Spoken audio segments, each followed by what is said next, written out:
Halo semua, kembali lagi kita akan bahas mata kuliah sistem operasi. Nah, kali ini kita akan bahas bagian kedua, yaitu struktur sistem operasi.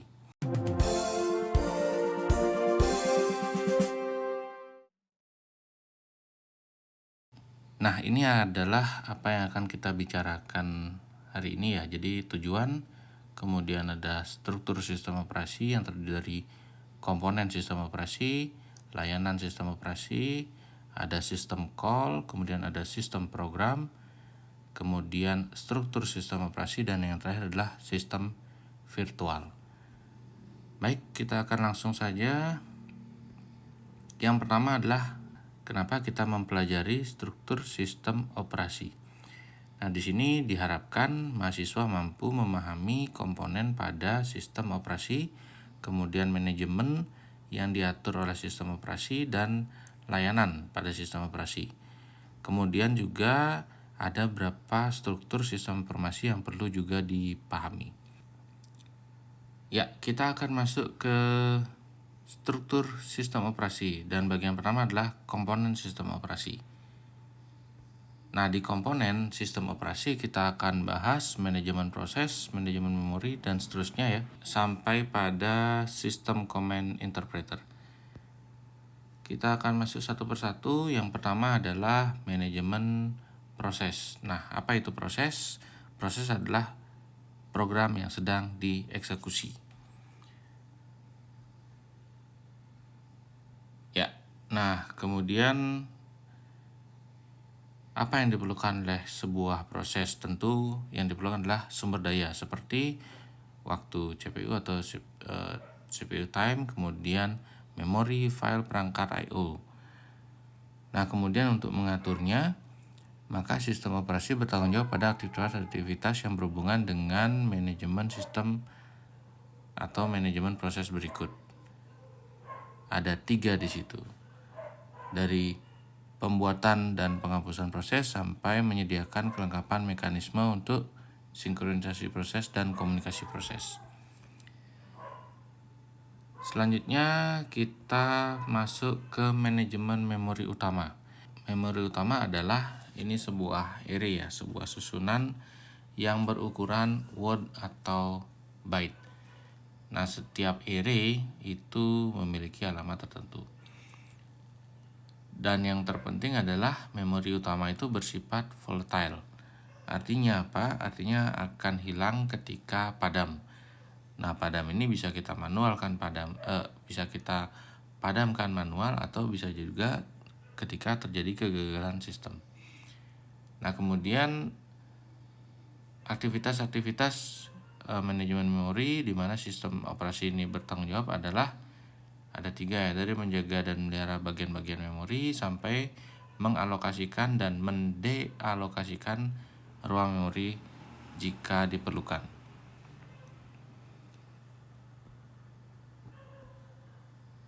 Ya, berikutnya adalah manajemen file. Nah, apa itu file?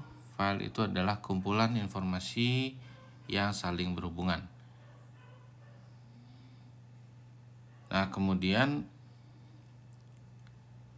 file itu berupa program dan data. Jadi file itu berupa program dan data. Nah, kemudian aktivitas-aktivitasnya adalah pembuatan dan penghapusan file, pembuatan dan penghapusan direktori, dan seterusnya ya, sampai ke backup ke media penyimpanan yang stabil. Dalam hal ini adalah media penyimpanan yang non-volatile.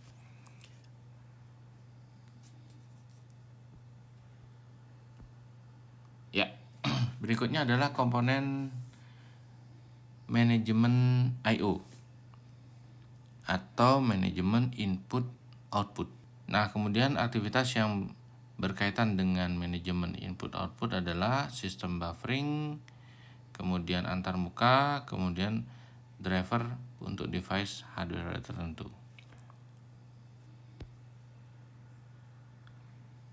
Kemudian kita masuk ke manajemen penyimpanan sekunder atau secondary storage. Nah, kalau memori utama itu bersifat volatile dan terlalu kecil untuk mengakomodasi semua data yang ada di program secara permanen, maka komputer perlu menyediakan penyimpanan sekunder yang membantu memori utama. Nah, aktivitas-aktivitasnya apa saja? Yang pertama adalah pengaturan ruang bebas, kemudian alokasi penyimpanan dan penjadwalan disk.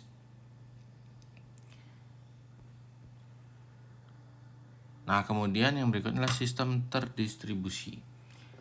Nah, biasa disebut dengan sistem jaringan ya. Nah, apa itu sistem terdistribusi? Di sini adalah kumpulan prosesor yang tidak menggunakan memori atau clock bersama-sama.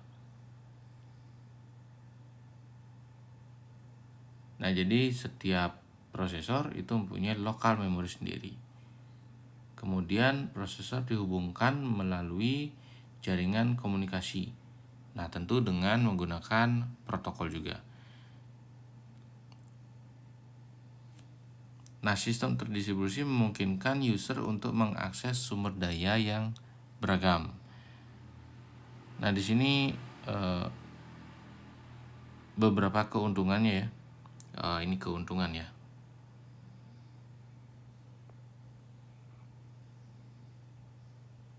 Keuntungan yang pertama adalah meningkatkan kecepatan komputasi, kemudian ketersediaan data sampai pada kehandalan sistem. Yang berikutnya adalah sistem proteksi.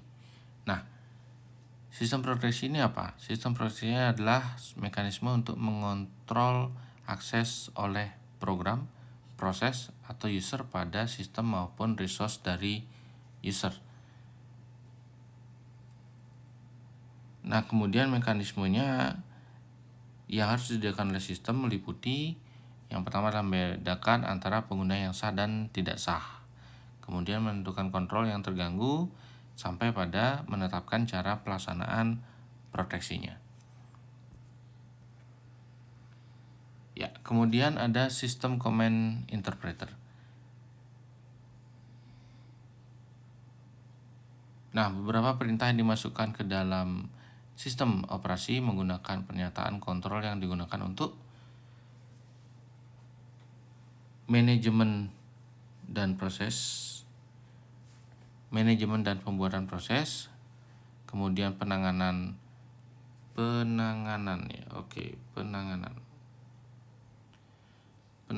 I/O sampai pada nanti jaringan.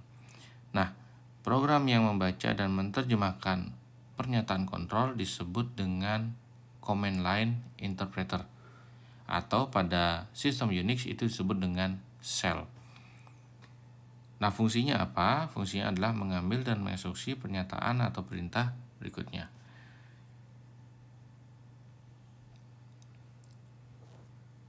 Ya, itu tadi bagian dari komponen sistem operasi. Kita akan masuk pada layanan sistem operasi.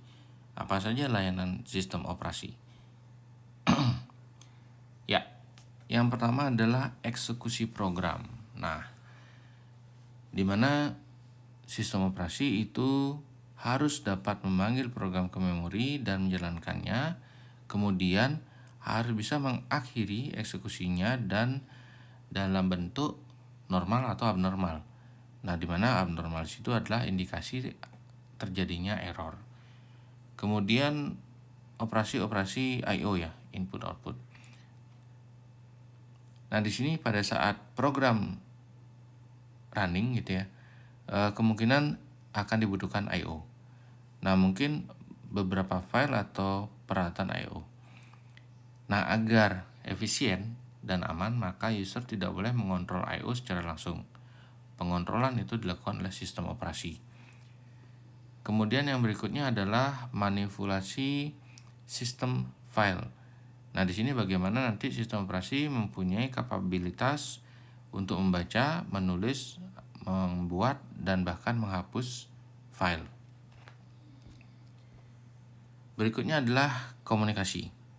Nah, komunikasi ini dibutuhkan jika beberapa proses yang sedang dieksekusi saling tukar-menukar informasi. Nah, penukaran ini dapat dilakukan dengan beberapa proses dalam satu komputer atau dalam komputer yang berbeda melalui sistem jaringan. Nah, kemudian komunikasi yang dilakukan itu ada dengan cara berbagi memori atau share memori, atau dengan cara mengirimkan pesan atau message passing. Dan yang terakhir adalah mendeteksi kesalahan. Nah, sistem harus bisa menjamin kebenaran dalam komputasi dengan melakukan pendeteksian error pada CPU dan memori, kemudian perangkat I/O, atau pada user program. Nah, inilah layanan sistem operasi. Nah, kemudian ada juga beberapa fungsi tambahan yang tidak digunakan untuk user, tapi lebih digunakan untuk menjamin operasi sistem yang efisien. Nah, seperti mengalokasikan sumber daya, kemudian akuntansi, kemudian proteksi.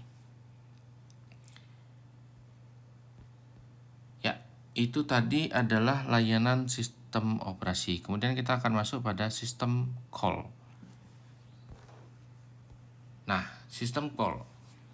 Sistem call menyediakan antarmuka antara program yang sedang berjalan dengan sistem operasi. Dulunya,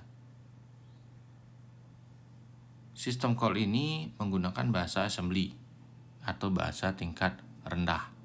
Namun sekarang sudah banyak bahasa tingkat tinggi yang sudah bisa langsung berinteraksi. Jadi saat ini banyak sekali sistem call yang sudah dibangun di bahasa tingkat tinggi seperti C atau C++. Nah, kemudian sistem call diakses melalui API. Kemudian metode melewatkan parameter yang sedang berjalan ya. Jadi metode melewatkan parameter antara program sedang berjalan itu ada 3. Melalui register, kemudian menyimpan memori. Oke. Metode untuk melewatkan parameter antara program yang sedang berjalan itu bisa melewatkan parameter melalui register, kemudian menyimpan parameter pada tabel yang disimpan di memori, dan alamat tabel tersebut dilewatkan sebagai parameter di register. Kemudian menyimpan parameter ke stack dan mengambil isi stack, atau biasa disebut dengan pop ya. Kalau mengambil itu pop. Nah, berikut adalah gambar bagaimana menyimpan parameter pada tabel, kemudian yang disimpan di memori. Oke. Ya, ini adalah gambar bagaimana sistem operasi itu melewatkan parameternya dengan menyimpan parameter pada tabel yang disimpan di memori. Nah, seperti inilah gambarnya. Nah, bisa kita lihat ya. Jadi bagian kiri ada parameter, kemudian ada register, kemudian ada oke. Nah, contoh dari sistem call itu seperti ini. Jadi ini ada 2 contoh ya. Jadi di bagian kiri itu adalah Windows dan di bagian kanan adalah Unix. Kalau di bagian kiri di Windows itu menggunakan, contohnya di sini adalah proses control, itu perintahnya adalah create process.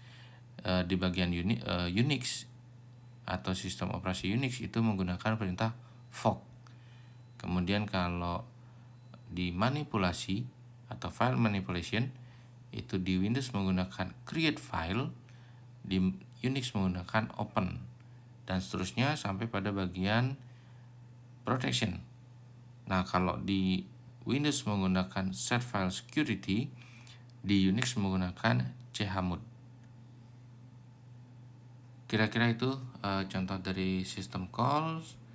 Kemudian ini adalah jenis dari system call. Yang pertama adalah control proses. Nah, apa yang bisa dilakukan di control proses? Yang pertama adalah bagaimana mengakhiri dan membatalkan. Kemudian bagaimana mengambil dan mengeksekusi. Sampai nanti bagaimana mengalokasikan dan membebaskan memori. Nah, ini adalah contoh control proses pada sistem MS-DOS. Nah, di sini bisa kita lihat pada bagian kiri itu adalah pada bagian atau pada saat startup, dan bagian kanan itu adalah pada saat running. Ada perbedaan di situ, di mana free memory pada bagian kiri itu lumayan besar, kemudian pada bagian kanan itu mengecil, ditambah dengan adanya proses yang sedang berjalan. Lanjut pada sistem Unix. Nah, ini adalah sistem Unix, di mana Unix bisa melakukan lebih dari satu proses pada satu waktu ya. Terlihat di sini kernel di bawah, kemudian ada proses B, ada interpreter, proses C, free memory, proses D. Jadi ada sekian banyak proses yang bisa dijalankan. Nah, kemudian yang berikutnya adalah jenisnya manajemen file. Nah, di sini di manajemen file bagaimana sistem call itu bisa memanipulasi berkas, seperti contohnya adalah create file atau delete file, kemudian open, close, dan seterusnya sampai pada bagaimana menentukan dan mengeset atribut file. Ya, kemudian ada manajemen device. Nah, sama seperti manajemen file, di mana manajemen device berarti system call bisa melakukan manipulasi device, seperti meminta atau membebaskan device, kemudian ada membaca, menulis, dan mereposisi berkas, sampai nanti pada menentukan dan mengeset atribut dari file, dan juga ada logical attach dan detach device. Oke, kemudian ada jenis information maintenance. Nah, di sini yang bisa dilakukan adalah mengambil dan mengeset waktu atau tanggal, kemudian mengambil dan mengeset sistem data, kemudian mengambil dan mengeset proses, file, atau atribut device. Kemudian jenis komunikasi. Nah, di sini yang bisa dilakukan adalah membuat dan menghapus sambungan komunikasi sampai mentransfer status informasi. Ada dua model juga di sini komunikasi ya, ada message passing dan share memory. Nah, kalau message passing model itu informasi ditukar melalui fasilitas yang telah ditentukan oleh sistem operasi. Nah, kemudian kalau share memory itu proses menggunakan map memory untuk mengakses daerah-daerah di memori dengan proses-proses yang lain. Ya, kemudian kita akan lanjut ke bagian sistem program. Sistem program menyediakan lingkungan yang nyaman untuk pengembang dan eksekusi program. Nah, apa saja kategori dari sistem program? Nah, ini ada manipulasi file. Jadi bagaimana membuat, menghapus, mengcopy, dan seterusnya terhadap sebuah file atau berkas dan directory. Kemudian ada juga status informasi. Nah, bagaimana nanti ada tanggal, jam, dan seterusnya ya, sampai pada penggunaan memori atau disk, dan juga banyaknya user. Kemudian ada juga modifikasi file atau berkas. Nah, di sini ada beberapa editor yang sanggup digunakan sebagai sarana untuk menulis atau memodifikasi file yang tersimpan dalam disk atau media lainnya. Kemudian ada bahasa pemrograman yang mendukung. Nah, di sini meliputi compiler, assembler, dan interpreter. Untuk beberapa bahasa pemrograman seperti Fortran, COBOL, Pascal, Basic C, dan LSP. Kemudian ada pemanggilan dan eksekusi program. Nah, di sini program pada saat di-compile maka harus dipanggil ke memori untuk dieksekusi. Kemudian ada komunikasi.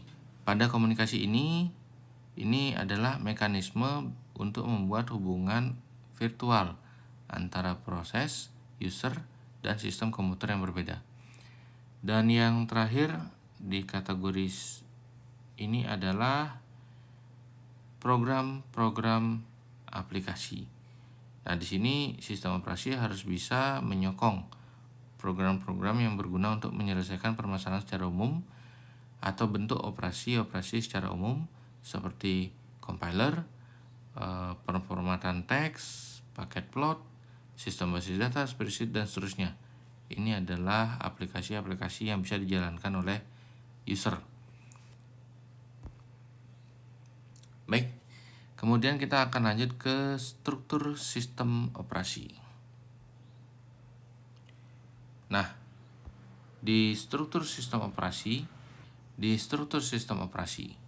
nah kita mengenal ada sistem komputer modern yang semakin kompleks dan rumit ya, memerlukan sistem operasi yang dirancang dengan sangat hati-hati agar dapat berfungsi secara optimum dan mudah dimodifikasi. Kemudian, nah ini adalah struktur MS-DOS. Nah, bagaimana struktur MS-DOS? Nah, MS-DOS mempunyai ciri-ciri atau struktur MS-DOS mempunyai ciri-ciri seperti ini ya. Kecil dan terbatas. Kemudian tidak terbagi menjadi modul-modul. Nah, kemudian walaupun mempunyai beberapa struktur, namun antarmuka dan tingkat fungsionalitas tidak terpisah secara baik, sehingga orang mulai enggan menggunakannya. Nah, kemudian ini adalah struktur layer pada MS-DOS. Di sini terlihat ya bagaimana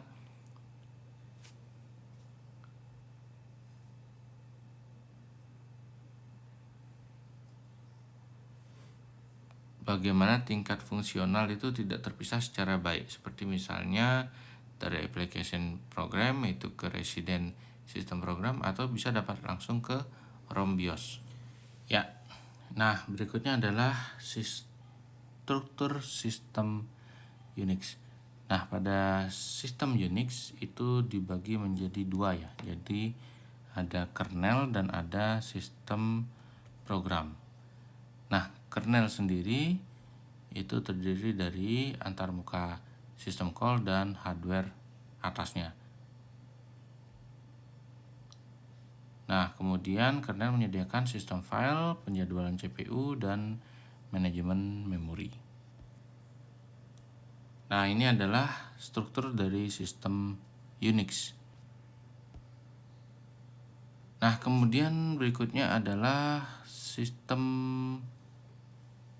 struktur terlapis atau biasa disebut dengan layer approach. Nah, struktur terlapis itu bisa dilihat di sini ada metodenya adalah top to down ya. Jadi dari atas ke bawah. Kemudian fungsinya ditentukan menjadi dibagi menjadi komponen-komponen. Kemudian ada modularisasi memecah menjadi beberapa tingkat. Dan di situ ada layer terendah itu layer 0 ya, hardware. Kemudian ada layer teratas, layer N itu adalah user interface.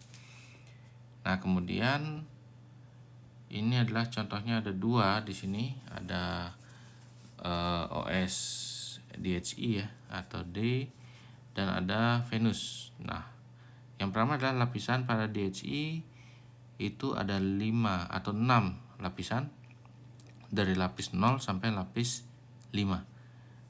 Lapis 0 adalah hardware, lapis 5 adalah user program. Nah, kemudian kalau Venus itu ada 7 lapisan, dari lapisan 0 hardware sampai pada lapisan ke-6 user programnya. Jadi ada perbedaan lapisan antara DHCI dan Venus ya. Nah, kemudian ini adalah struktur sistem terlapisnya. Dan ini adalah struktur sistem OS2. Dan kita sampai pada bagian akhir, yaitu mesin virtual. Ya, mesin virtual menyediakan antarmuka yang identik untuk perangkat keras yang ada. Nah, sistem operasi membuat ilusi untuk beberapa proses ya, dan masing-masing itu mengeksekusi prosesnya atau mengeksekusi prosesor masing-masing untuk memori virtualnya masing-masing. Nah, resource ini dibagi untuk mesin virtual. Kemudian CPU scheduling user itu mempunyai prosesor sendiri juga.